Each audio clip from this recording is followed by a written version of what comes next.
Почитувани колеги, денеска имаме нови моменти во аферата Надеж. Денеска Социјалдемократскиот сојуз прв пат призна дека стои за тврдењата на Ана Павловска-Данева.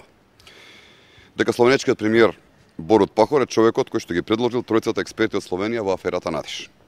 Со ова Бранко Црвенковски докажа и покажа дека своето извлекување од аферата Надеж му е позначајно од меѓудржавните односи помеѓу Република Македонија и Република Словенија. Очигледно и за жал во Социјалдемократскиот сојуз владее хаос. Еднаш велат дека потрошиле само 50.000 евра, втор пат велат дека потрошиле 340.000 евра.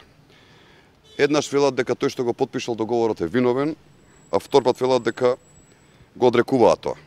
Еднаш велат дека Пахор бил посредник, а втор пат го негираат тоа. И уште нешто, сега го да информираме дека CD-то што го добивме од Социјалдемократскиот сојуз е пиратско и е напишано на српски јазик. Од тука сме сигурни дека станува збор за CD од личната колекција на Бранко Црвенковски.